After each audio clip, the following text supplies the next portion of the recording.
You're listening to Sports Connections with David Smale, the show that brings you a fun and intimate look into connections throughout sports. Now here's your host, David Smale. Bill Raftery is one of the most recognizable broadcasters in college basketball, and he has been for the past 40 years.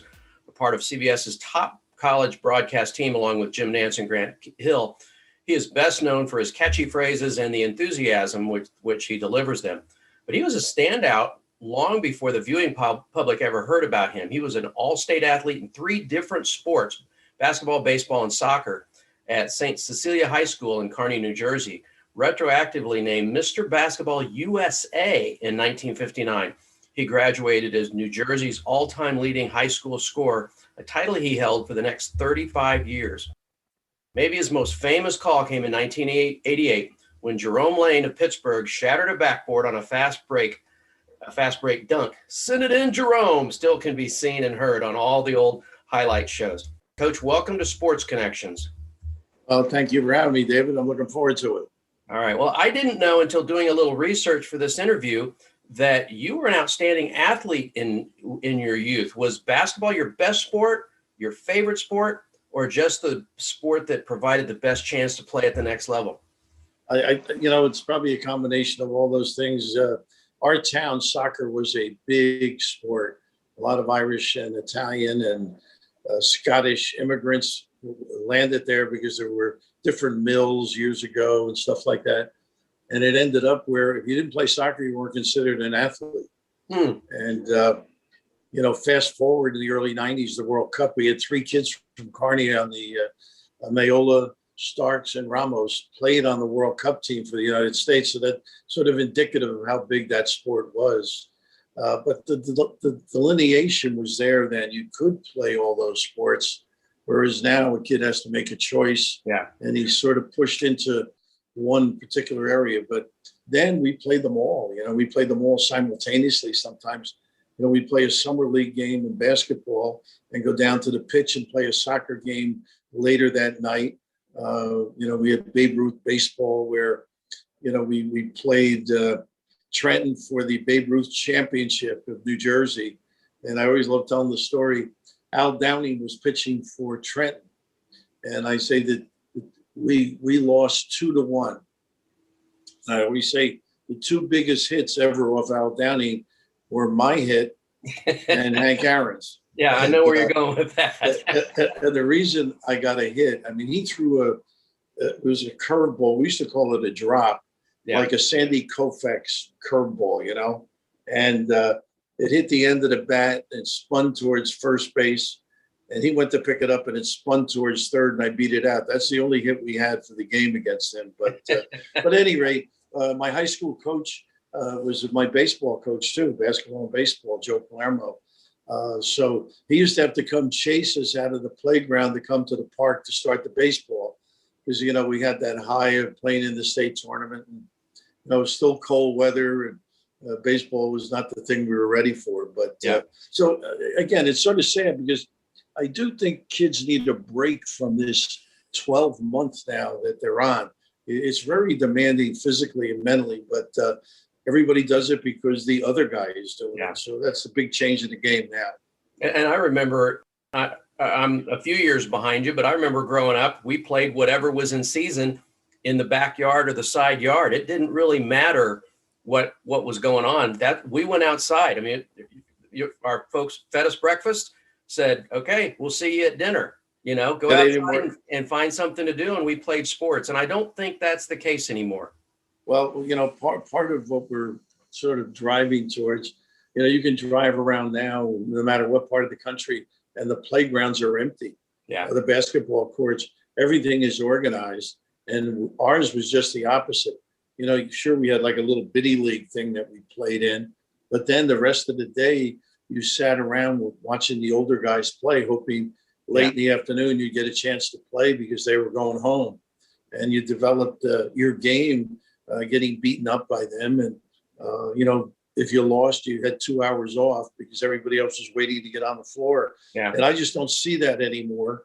And I think it's unfortunate, too, because I think kids really learn how to play on their own a little bit, the 3-on-3 or in the playground, how to get the winning basket. How would you go about that kind of stuff on your own? And I think that's pretty lacking.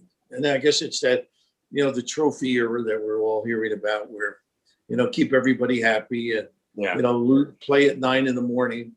and you can lose and you got one at 12 and you can lose and have one at 3. I don't think it values the importance of winning as much as it used to. Yeah, I agree. I agree with you completely, Coach. As Bill Raftery, the broadcaster, describe Bill Raftery, the high school and college player.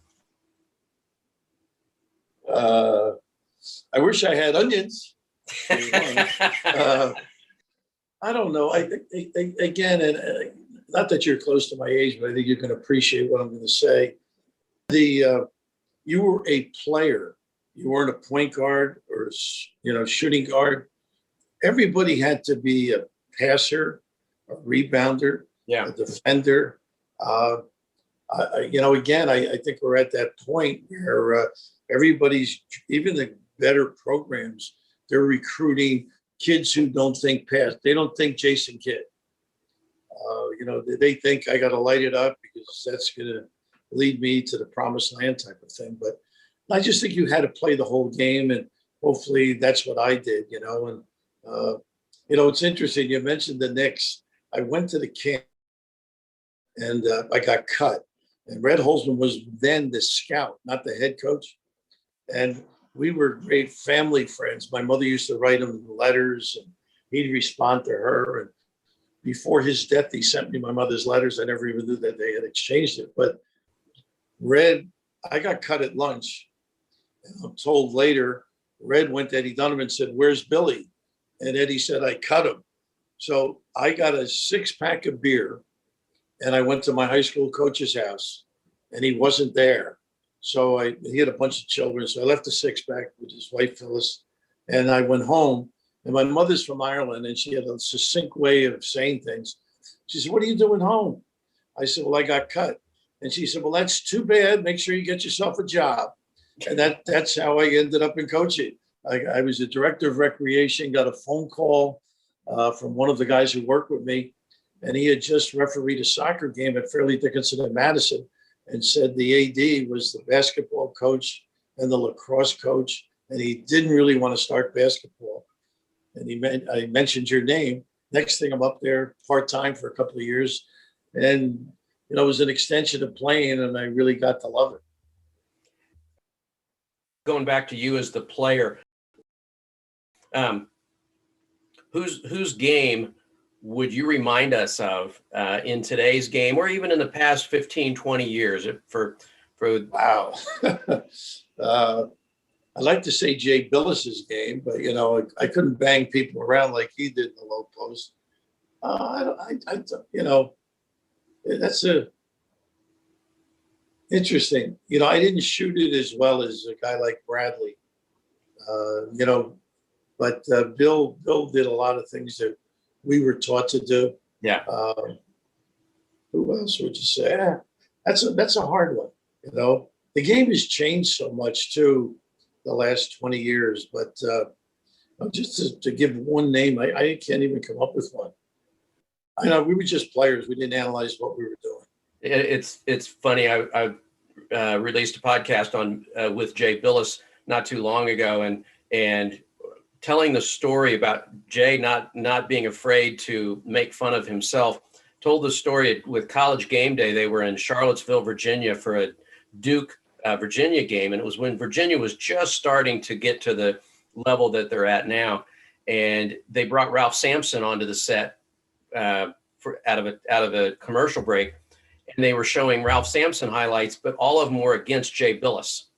And so at the next break, Ralph was just very gracious about that Jay was a pretty good player and stuff, and he didn't talk down about him at all. But then the next commercial break, they came back with Tony Bennett, and Reese Davis says to Tony, wouldn't you really enjoy having Ralph Sampson suit up for you guys tonight against Duke? And he said, well, I'm not sure if I'd be more excited if Ralph was suiting up for us or Jay Billis was suiting up for Duke. And everybody laughed, and nobody laughed harder than Jay Billis. So a pretty good line. Yeah, no, he's great. great company. We became great friends. From doing his games as a player to being a colleague, and I've had a lot of enjoyable moments. Obviously, with Vern for so many years. Yeah. But the Monday night with Sean and Jay, they were just special because without us ever having a dialogue, it was all about the kids and the game, and not the negativity. And there were some issues that had to be addressed once in a while, whether the team was on probation or stuff, the dark cloud kind of stuff. But we got in on a Sunday night invariably. So we had dinner Sunday, or Jay sometimes had a responsibility. He got there Monday. We'd have lunch Monday, do the game, always after the game, laugh at one another, abuse one another. It was just, a very, very enjoyable time in the broadcasting career. And I hope for those two as well as me. When you went into coaching, you said it was just kind of the next step for you. Did you see it as a long-term career for you? Yeah, well, they didn't have the ABA.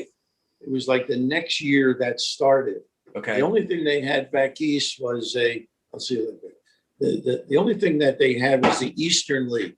Okay.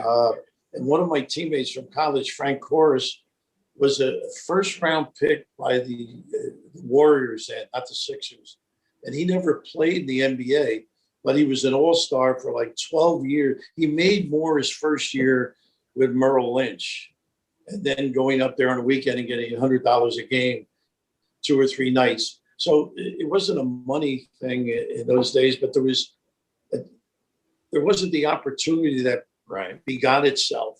Larry Brown and Doug Moe, a year or two later, they played for New Orleans, I think, Buccaneers. I think they were the Buccaneers, I'm not sure. And then they played the Carolina Cougars. Right. But at that point now, I'm in my second year as a coach. I've got my master's, and I just figured, I'm enjoying this. And I guess, if you're not going to play with the best, that was maybe part of it also. When you're told, the Europe wasn't it was not thought of in those days. So, but it was, I like anybody, I think you get in it, you love it, then it becomes part of you. You do the clinics, you get to associate with guys who probably had the same kind of a dilemma or decision that you had, where you're no longer good enough. And this was a great way of being part of this wonderful world. Just talk about the transition from coaching into broadcasting. This is your 40th year. I don't know if it makes you feel old, but it's your 40th year in broadcasting. Just talk about that transition. Well, the Big East, I was in our team, 79 had started the same time ESPN began. Right. And, those two together, that merger made both of them in a sense. ESPN needed product, and obviously the Big East needed a format, a marketing tool to match the ACC concept, which is basically how Dave got the idea, I think.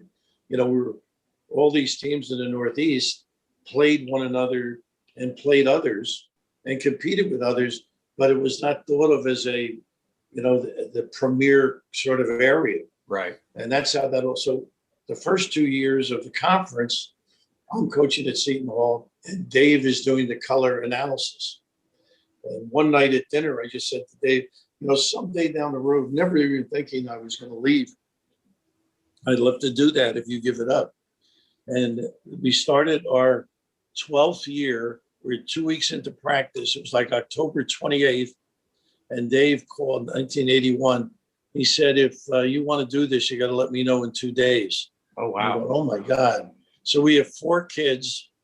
And not that we were Rockefeller, but we were, a decent living.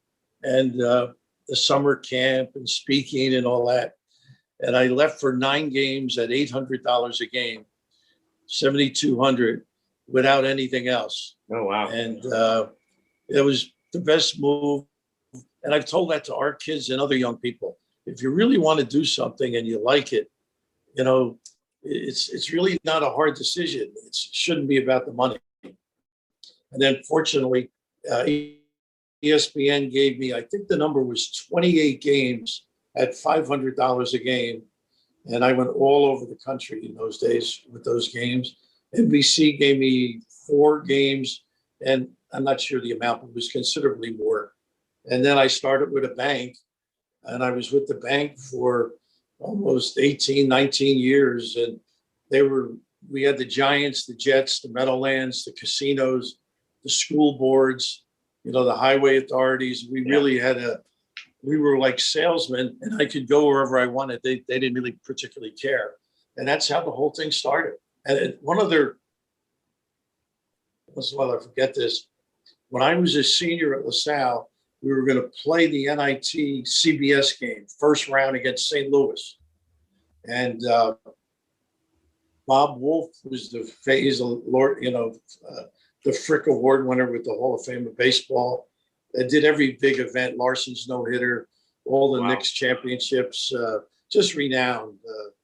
Man who just passed away the last couple of years, but he came to visit, and our college coach, Judy Moore, said, I want you to take him to dinner before he leaves. So when he was leaving, now that's like Thursday night, he's leaving, and then Saturday afternoon, we're going to play St. Louis with him on the call.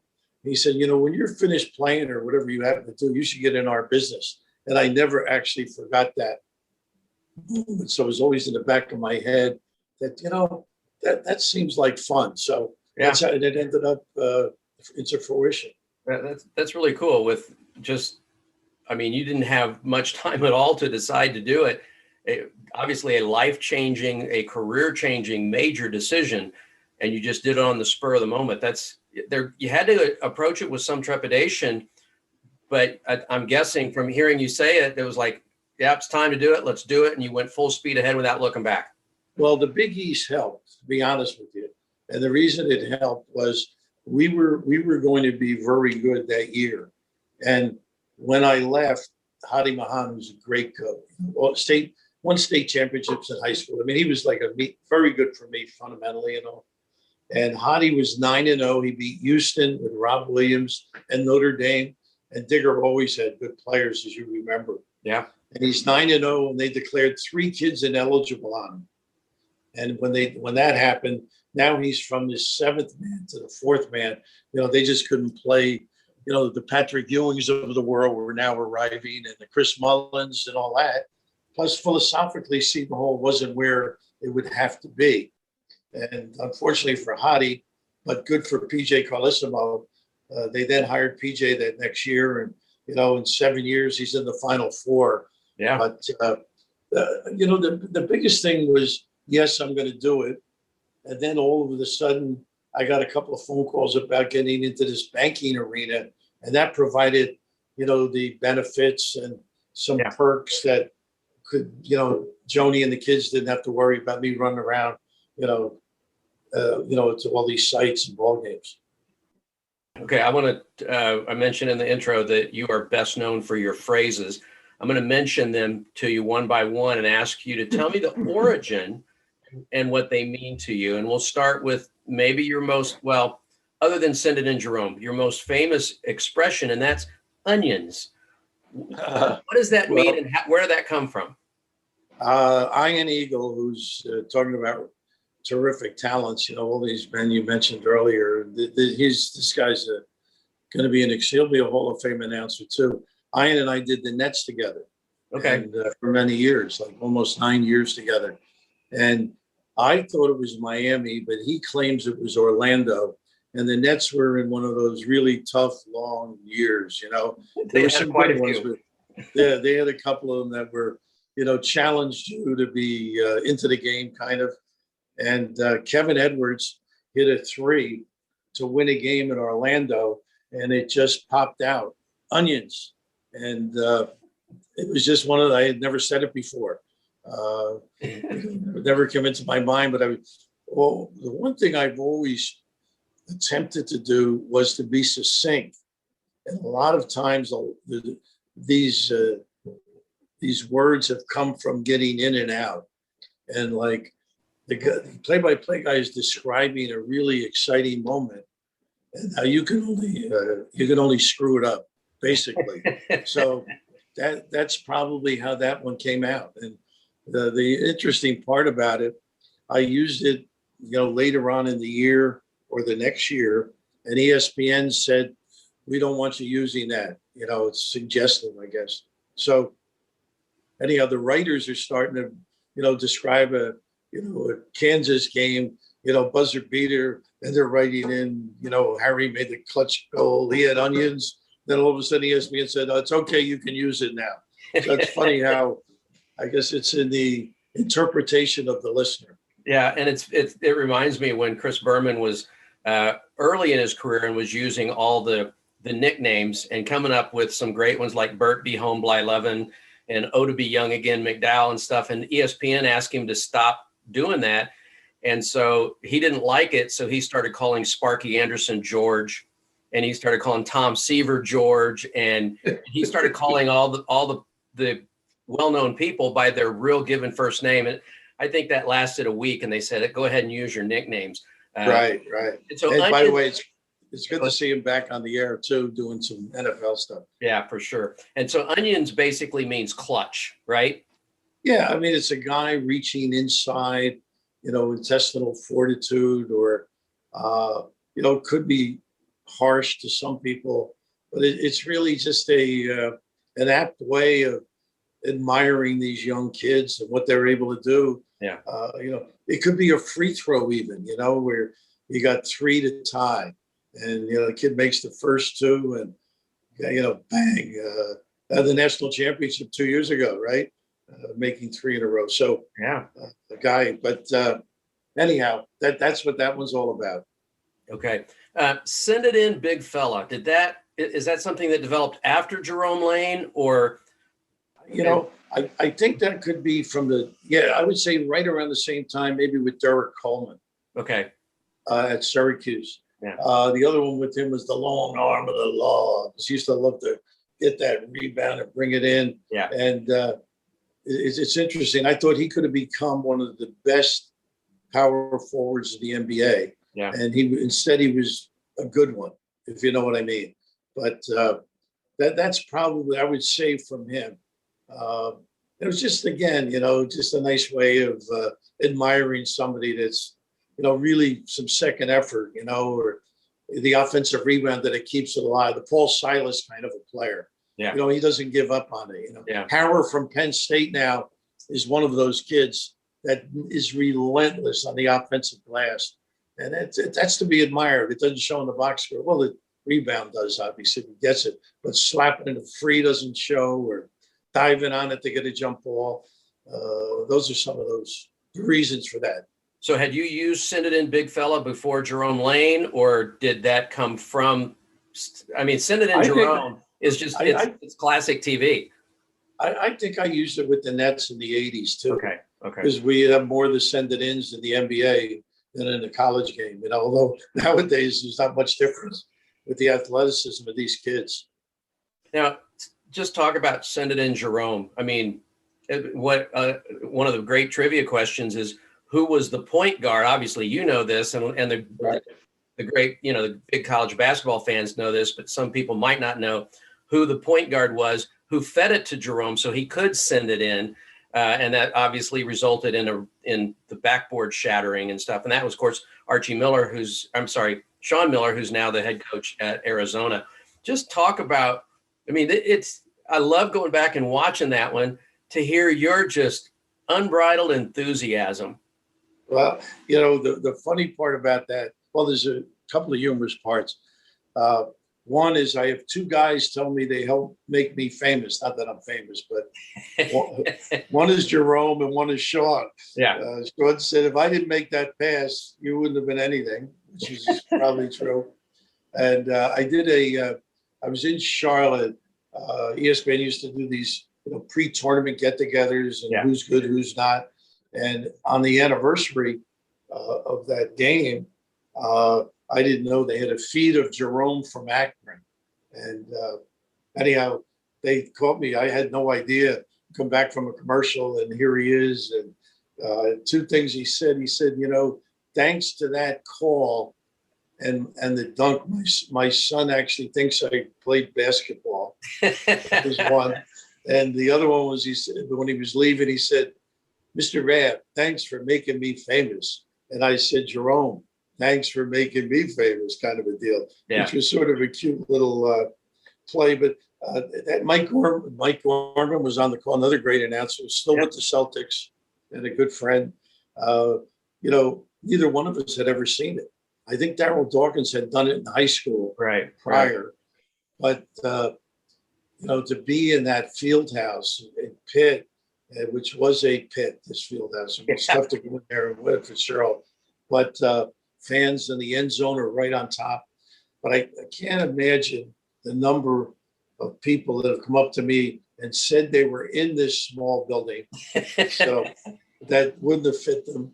And the other is people who've said they have the glass and they have it on their mantelpiece or their trophy case or memorabilia spot.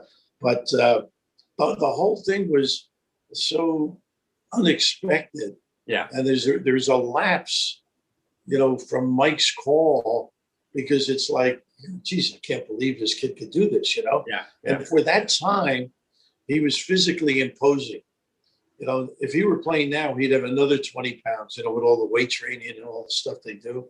But he was a big, strong kid that, he could do some punishment on the, the rebounding, the physicality of the game in a legal way. So, but anyhow, the other end of it, now we have to fill.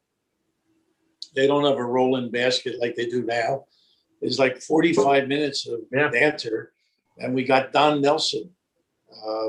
Don was coaching Golden State, and he was in to see these kids, Charles Smith, Matt. They had so many good players in those days. So somebody brought him over, and now we interview him for a while. He got up, finally it's near the end where we're going to go back to play. And he said, where are you going? And being Irish, we always had a occasional lemonade on the road. And I told him where we were going. And he said, well, I'll go, but I got to get home early, back to the hotel, because I got the first flight out. I got a game tomorrow night out in San Francisco. So I said, don't worry about it. We got this young guy, he doesn't drink at all. So anyhow, fast forward, we went to dinner, and I won't tell the guy's name because I promised him I wouldn't reveal it. His wife would be mad at him. Anyhow, it's time to go. And I sent to the back room to get Jay, not Billis. And he couldn't shake Don's hand. He had a couple of beers too many. And Don turned to the bartender. He said, would you please call a cab for me? He wouldn't go home with him. But that was the end of our night. There you go. All right, the next one. With a little kiss. And I can't do a good Bill Raftery imitation. Oh, no, that's pretty good. That was just another way of not saying bank shot. Sam Jones was, in my mind, Wooden taught his players the jump shot, the kiss shot. But it was just another way of, changing up and, utilizing, the extensive vocabulary that I certainly don't possess. All right. And then a little nickel dimer. Yeah, that's like when we were kids, you'd go there, you have a quarter and you go to the 5 and dime store.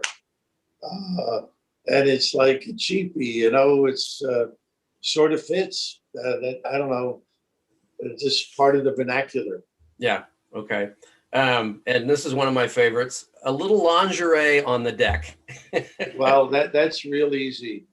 My mother would have killed me if I said he lost his jock or he was faked out of his jock. Yeah. So that was easy. That was one I dreamed up somehow that would describe, breaking ankles or putting them on skates or whatever the term that guys use, So I'm guessing that a lot of these expressions came from your playing background, even as a kid, things that you guys said on the court, and you just came up with a different way of saying it. Is that correct? Well, I think everything you do is because of where you were and who you palled around with and the type of guys. And, it's like I still do, but I don't go as often. I used to love to go to the racetrack.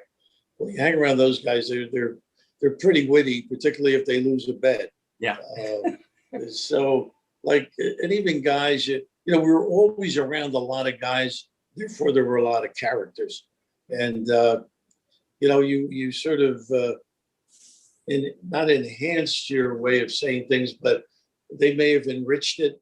Like they were fun to be around, and not that I took anything they said, but it was always not necessarily a game, but a way of rephrasing things and making it enticing or enjoyable for maybe your buddies. And I think that sometimes carries over into a broadcast.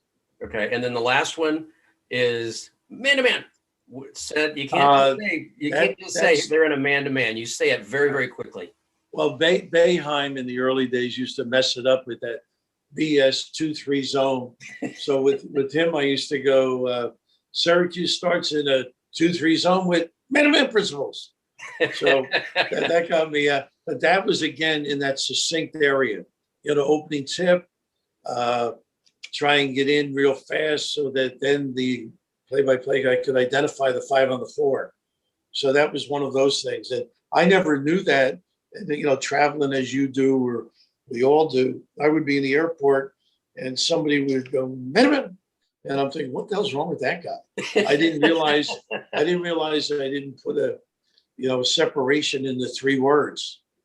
It was just fit, quick. And now sometimes I say to myself, you repeat it, and it's like sometimes you feel like you're forcing it, but it's all part of the, I guess, an identity. Maybe I have an identity crisis. And it's nice that, for a while now, Jim Nance has done a great job. I don't remember. I know it's "Hello, friends" is his catchphrase at the start of a broadcast, but if he has catchphrase, but it seems like he says a lot, and we're underway, and then he lays out, and you can say, Virginia's in man-to-man. Well, what's interesting with Jim, first of all, he has so many friends, it's incredible. And we tease him that he's from so many cities. Grant and I, this is my favorite town, Houston. I go, okay. This is my favorite town, Charlotte. Or he's from New Jersey originally, Colts Neck here. But anyhow, I can understand why he's saying that. But with me, his first game that he ever did for CBS, he did with me. His first studio appearance, he did with me.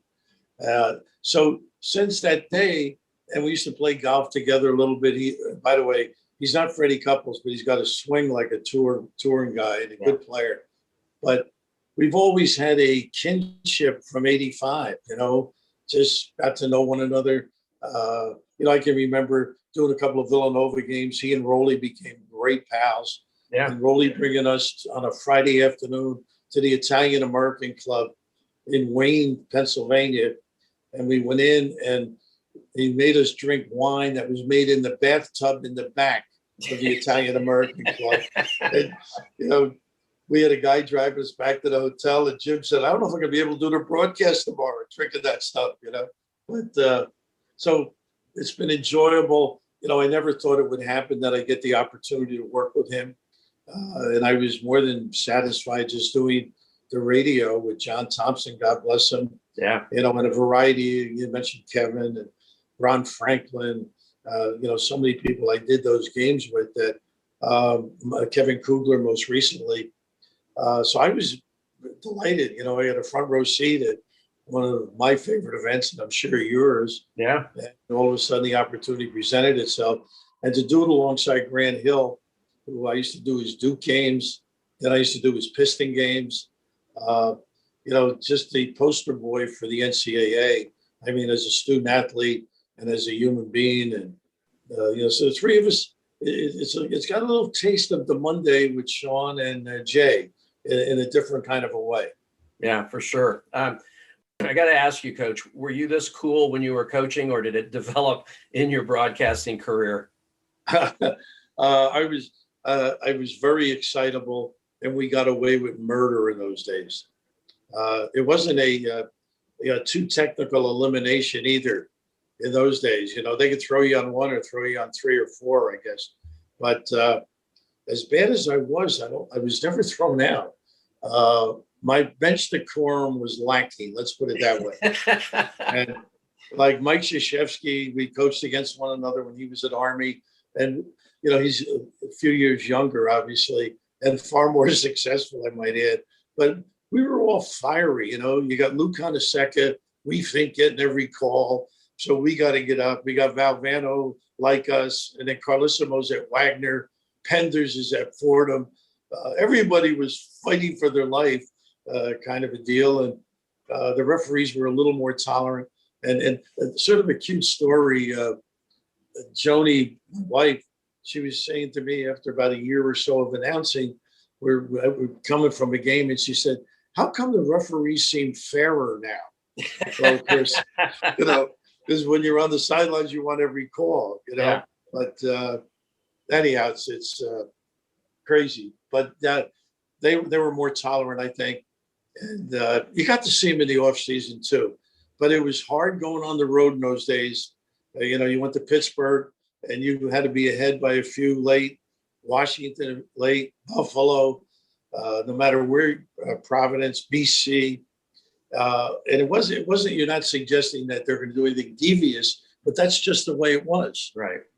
So you had to fight like heck, or felt you had to fight like heck.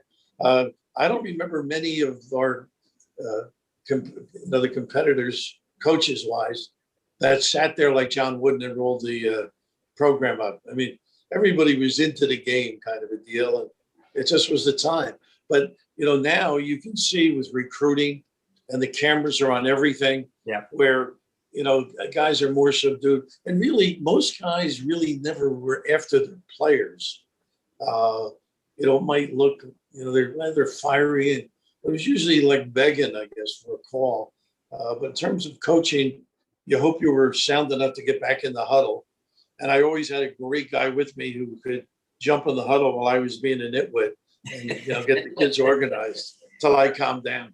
I wrote a book back in 1989 on UCLA basketball and got to know Coach Wooden late in his life. And I was told that when he'd be upset with a call, he would sit there still sitting down, but he would pound that rolled up program into his hands and he'd say, goodness gracious sakes alive.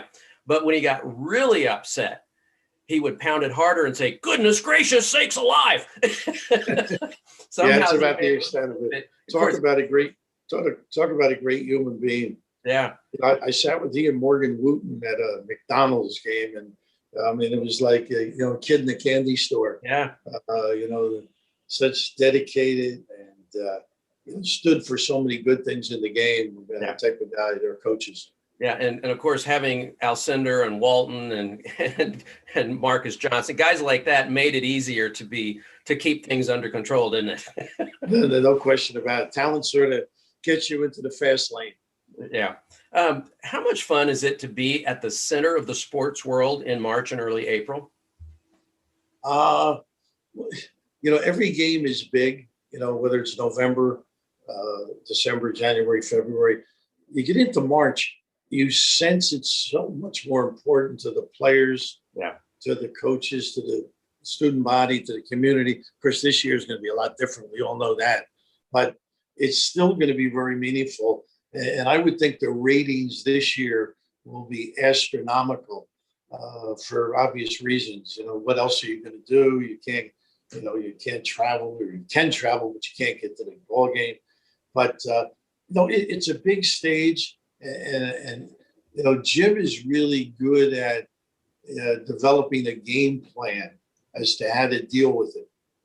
Not that he tells Grant or I what to do or what to say, but it's like, work our way in here. Let's see what's going on, and let the game dictate what we do.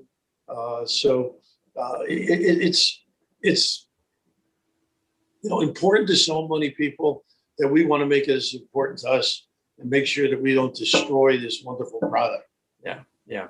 I've interviewed a lot of broadcasters through the years. I was real good friends with Dick Enberg before he passed away.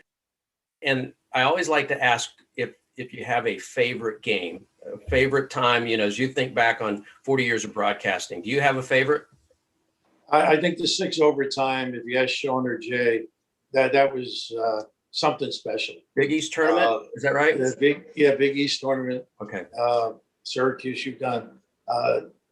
When Mason beat Connecticut for the right to go to the Final Four, not that we ever root for anybody, Right. but that opened the door for the Wichita States and the Butlers that we've always seemed to have a surprise. That one was, pretty darn good. And, obviously so many Big East tournament games that, buzzer beaters and NCAA tournament games, Ronald Moore, when Siena beat Ohio State, we went to double overtime. That was the Onions double order game. He made the tying buzzer and then the winning buzzer. I think, it's a sort of an aside. Fran McCaffrey was at his wedding, Ronald Moore's wedding, because he was the coach of Siena then. And he had me do one of those phone jobs, taught me how to do it, where I would do Onions double order. That was my wedding present to Ronald Moore, All right. On a kind of similar note, but a little different, I was actually sitting right behind you in 2018 when UMBC upset Virginia as the first number 16 beat a number 1 seed. Had you ever been more surprised than then? Because UMBC not only won, but they won by 20. Yeah. Number 1 overall seed. Well, a lot of things surprised me. For the first time, I saw a Tony Bennett team crack. And they started dribbling too much. They took early bad shots. Yeah. They were shattered. And I think that led to that ultimate demise of, 20 some odd points. But was interesting the day before, and Jim wasn't suggesting he was rooting for UMBC, but we're on the floor with the coaches and the AD. And Jim said that one of his goals in life, he'd love to be see a 16 beat a 1. And like we're going, well, what are you, crazy? That's not going to happen. The next day, God, it was just an amazing, Ryan Odom's kids played great. I mean, What can you do? It didn't teach a lot of people how to beat Virginia and that's one of the great stories. I don't care how many times you hear it or read about it or watch it. What Tony Bennett, the next year I asked him, I said, when did you start psychologically getting your team back? He said the next day. Yeah. Because they were gone. Like he had to resuscitate mentally this team. You can imagine how crushed they were. They're anticipating winning the championship. And here they are the first weekend, they're back on campus. So that was an extraordinary feat from a very calm teacher that really felt it too, felt the impact that his kids had. Yeah. And the big thing is, I've always said to a lot of people, the hardest thing in coaching after a loss, one of that magnitude obviously is another level, is getting your staff back up, including you. Yeah. That's where it starts. And the guys that have been in it longer, they might be a pain in the neck that night when they lost, but somehow they get off the deck, they get the juices flowing, have maybe one of their best practices in a while the next day. Yeah. And then they're ready to go. Yeah, I was there covering Kansas State, and they played Creighton in the game right before that. So I'm writing my post-game stuff, and I'm watching the game, but I'm not really paying that much attention. And at halftime, I look up, and it's like a 15-point game, and I'm getting texts from friends saying, hey, we saw you on TV, because every time they showed you guys, I'm sitting right behind you. I'm on TV and stuff, and they're saying, can you believe this game? And I'm really not paying that much attention. So the second half, I was done with my work, and I was just enraptured by what was going on. And of course, the UMBC crowd was just over my right shoulder. What I remember about that the most, Coach, is the post-game press conference, because I didn't have to be there, but I wanted to see how Tony Bennett would handle it. You talk about class individual. He didn't blame his players. He handled it with so much grace that I became a big Virginia fan because of that day. And as it kind of leads into my next question, as a former coach, how gratifying was it for you to watch Tony Bennett win it all the next year? I obviously we just talked about what a great story. but it speaks of the man, really. I got to know his dad, his Uncle Jack's, more than a friend. We talk periodically during the year. A great coach as well. So the depth of this guy is extraordinary. I mean, he's got that wooden kind of demeanor on the sideline, but he's got a fiery competitiveness, and he's demanding. He gets players to buy in, and now he's turning out pros. Brogdon's a good example. Harris is another good example. Guys that are making a lot of money. In a way, it reminds me a little of Dean Smith in this aspect. Kids are getting better. They may not be stars coming in, and now Dean had his share of stars. I'll give you that, but he also had the Matt Dohertys that helped you win. Gave them an opportunity, obviously, to step into that next level. Jordan's another story, no question about it. But just to handle what he did, with style and grace, not only the press conference, but the rest of that year, and then to get to the final, it's just one of those. It can't happen. And yet it did, and I think he's the reason it did.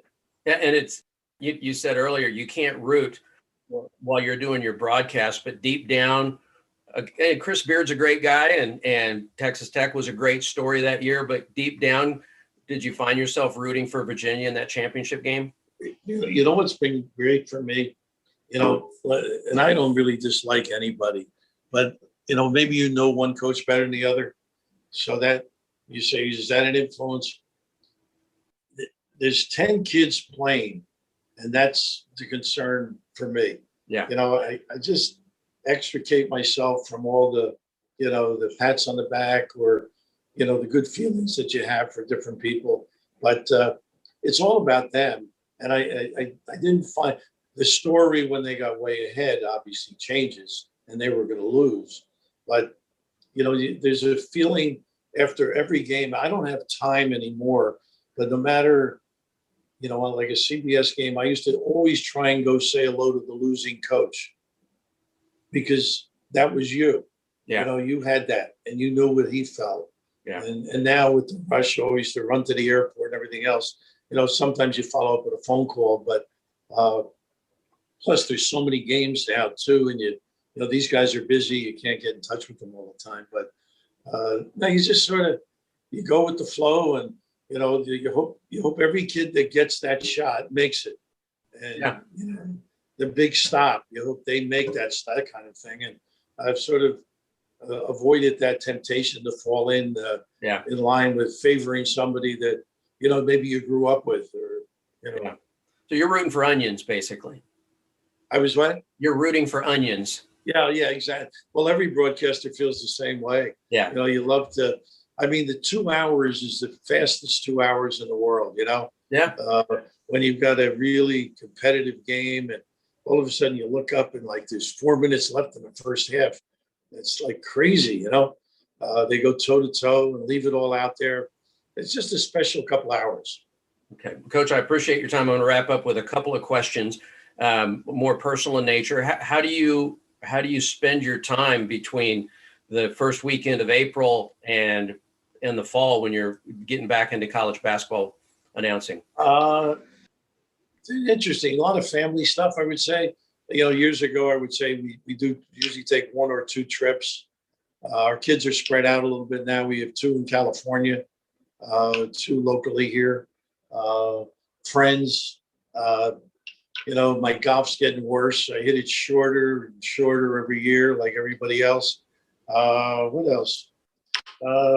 Dinners, cocktails, a lot of good friends over the years. That's basically it.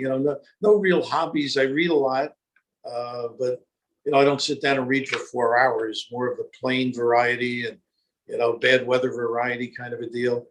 I like to watch the NBA come April, May. Particularly the June action, and that was the one thing that was great about doing the NBA. They are so extraordinary, and people say, "Well, I like college better than I like pro," and I try to explain to them that. Well, one, I say, when the playoffs come, do you watch them? They go, yes. Okay. They've raised their level of play, no question about it. But they finish plays, the NBA guys. The excitement for us in college is sometimes from foul line to foul line. And they might not make that jumper. They might not finish that dunk. But the better teams have guys who can do all of those things. Yeah. So, the level is extraordinary. The last guy in an NBA team is a pretty good player. Yeah. And people sometimes denigrate, somebody, it's a different world. It's hard to explain, that what they can do at the speed they can do it is just utterly amazing. Yeah. And the last question, I'm not asking you to predict anything, but how many more years do you think you'll be doing this? Boy, I'm glad you're not with the network asking that, I feel, well, Vern and I used to talk about it. Hopefully, if I can perform the way I'm supposed to perform, where some people say, you've lost your game, as long as they're willing, and, I have buddies that are retired and I just don't know what they do all day long. How much golf, how much, card playing, gin, et cetera, et cetera. So for me, it's like, I feel like I'm vibrant. I feel I'm young, I'm healthy, young at heart, I should say. But, and then I feed off of this generation. This year, we don't get to see many kids. We do a few Zooms with players, but there's a lot of really good kids that may not make the NBA, but they're getting a heck of a lot out of their college experience. Yeah. Well, as a typical college basketball fan, I will wrap up with this. I hope for many, many years to come, you will keep sending it in, big fella. Send it in, David. All right. Thanks very much. It's been great. Thanks for having me, David. Thanks for listening to Sports Connections with David Smale. Make sure to subscribe, follow, and rate the show from your favorite podcast platform. You can learn more about David Smale and his work by visiting davidsmalebooks.com.